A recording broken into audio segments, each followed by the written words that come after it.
So, in this video, I'm going to move on to the issue of questionable testimony given by two witnesses for the prosecution and to the issue of one person who wasn't called at all but should have been.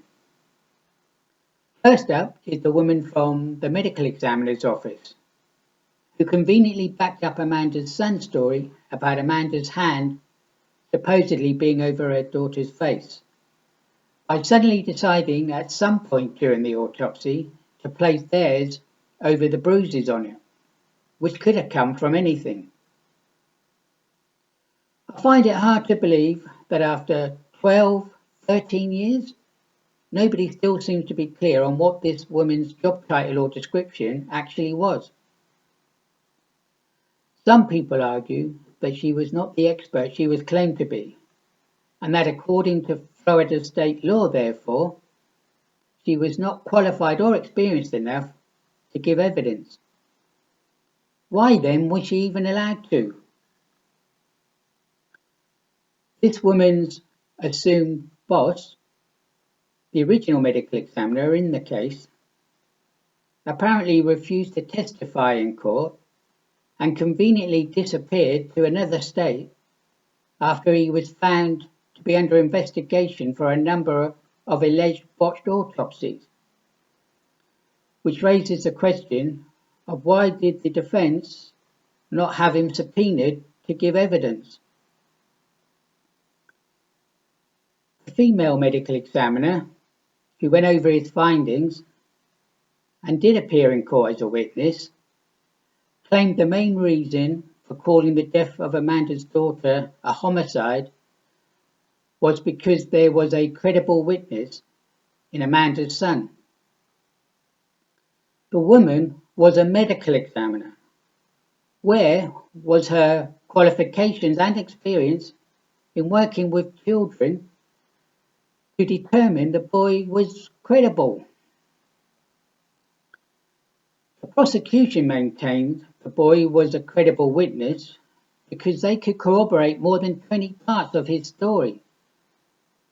What they failed to mention is it was the most crucial, most important part of his story, which could not be corroborated, that he kept changing again and again.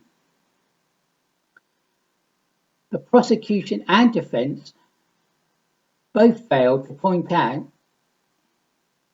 that in trying to get the girl from indoors out to the pool, she would have been in a state of distress and screaming, hitting, kicking, scratching, pinching, biting, everything physically possible to pull away. And yet Amanda had not a single mark on her, not one. And given the state her daughter would have been in, how on earth would Amanda have managed to lift her high enough to get her up and over into the pool? And again, Amanda's partner's son heard no such commotion. Anyone who works with children knows they are not credible eyewitnesses in these situations due to them having wild imaginations, high suggestibility, and difficulty distinguishing fantasy from reality. Whenever I watch the boy's statement to the police or to the woman from Child Protection Services or his testimony in court, I am always struck by how there is no emotional response from him to the fact his sister has died. None whatsoever. It was also prejudicial of the prosecution to accuse Amanda as the only suspect because there were two other people home at the time, her son and her partner's son. More for you all to think about. Thank you for watching.